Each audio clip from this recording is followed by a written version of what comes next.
यदि हम उस पर सही ढंग से पहल करें तो सरकार ऐसे कोई वो नहीं है जो कि सरकार अपनी मनमर्जी से अपनी ताकत से उस पर हस्तक्षेप करे। उसके लिए हमें करना क्या पड़ेगा सर? करना क्या पड़ेगा? आपको पहले तालमेल, अपने घर में तालमेल करना पड़ेगा। अच्छा, परिवार और में, अपना भाइयों में। सरकार से आप उम्मीद न करेंगे जमीन का बंटवारा होगा जी। इसको तब क्या क्या क्या क्या है, क्या है खेत क्या बोलते हैं, गरीब जी क्या कर रहे हैं?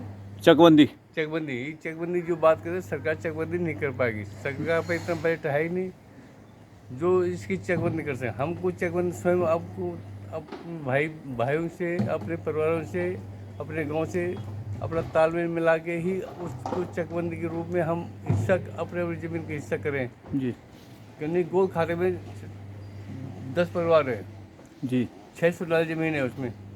जी जी तो एक आदमी के हिस्से में 75 नाली ज़मीन आती है। जी। तो 75 नाली ज़मीन वो बंटवारे अलग अलग खेतों में है।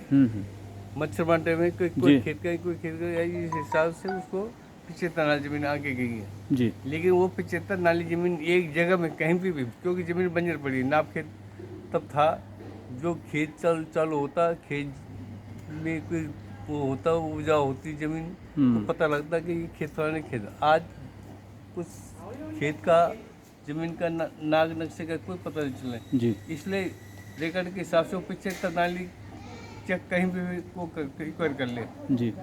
शेष बचती है दूसरा भाई कर ले, तीसरा भाई करे, इसी हिसाब से 600 नाली ज़मीन को डिवाइड कर ले और अपने खेतों की झाड़ी काटे और अपने खेत को चालू कर सके। या फिर 6 के 6 मिल करके काम करें। हाँ, जब मिल जाए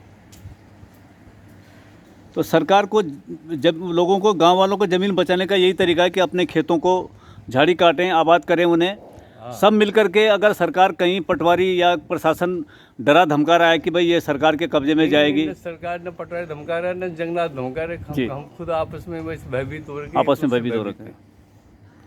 तो जिस तरह से कह रहे हैं कि 26 में ज़मीन जो बंजर होगी वो सरकार ले लेगी, क्या है इनका कहना? ये और सरकार लेके क्या करे? सरकार ने कौन सा है? सरकार बाहर के उद्योगपति आएंगे, उद्योगपति को देंगे, उनको कहेंगे साहब आप यहाँ फैक्ट्री लगाओ, फैक्ट्री के नाम पर उनको ज़मीन दिखाएंगे और उसके बीच का जो हिस्सा होगा, बीच में जो भी मिली जुली भगत से जो भी सत्ता में रहेंगे वो निचोड़ेगा, वही खाएगा।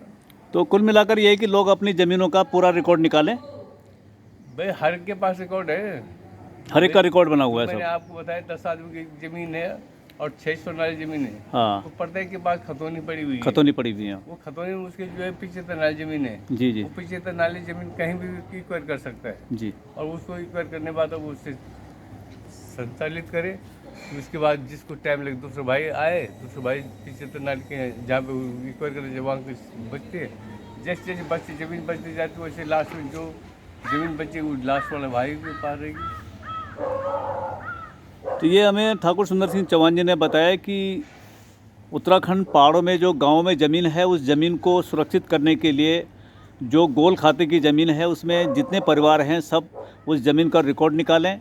वो ज़मीन का रिकॉर्ड आज ऑनलाइन है, सब जानकारी मिल जाएगी और फिर अपने खेतों को चाहे वो अलग से करना चाहें या कंबाइंड में करना चाहें तो तभी जा कर के ज़मीन से कुछ पैदा हो सकता है, ज़मीन में कुछ फल फूल और बागवानी हो सकती है।